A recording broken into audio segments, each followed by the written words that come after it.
There comes a time with every presentation when you have to actually deliver it to an audience. Luckily, PowerPoint comes with several different tools that can help you give a smooth, professional-looking presentation.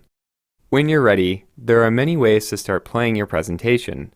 For example, using the command on the Quick Access toolbar, the button at the bottom of the window, or the options on the Slideshow tab. In this example, we're going to click the button here, which will take us to the first slide in the presentation. Alternatively, you could press the F5 key on your keyboard to do the same thing. To go to the next slide, you can click your mouse or press the spacebar on your keyboard. You can also use the arrow keys on your keyboard to go backwards or forwards.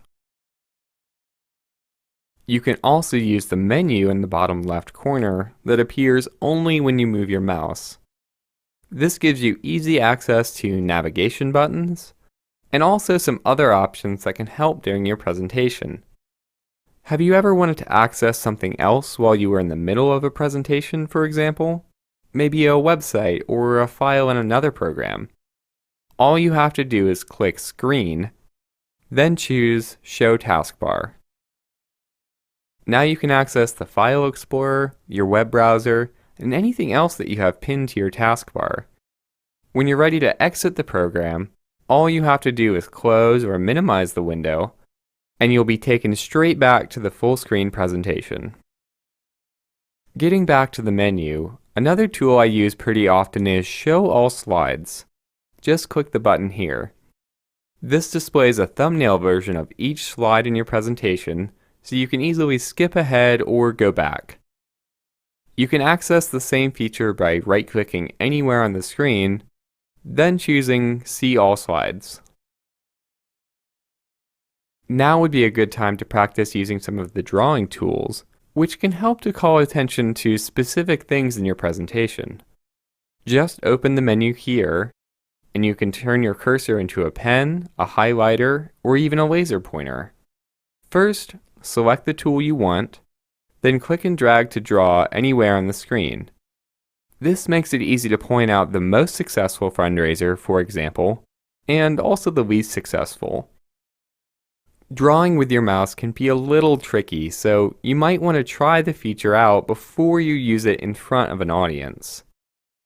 To erase any markings, open the menu again and choose one of these options. When you're done, you can switch back to the regular mouse pointer by deselecting the current tool.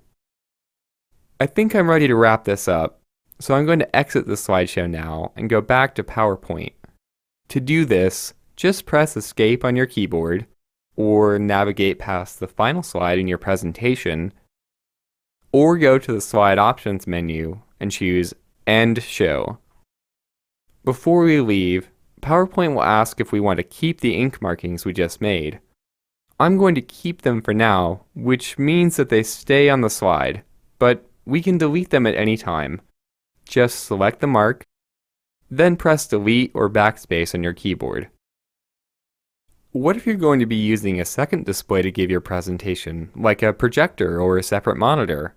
There's actually a really cool feature called Presenter View that can give you extra help behind the scenes.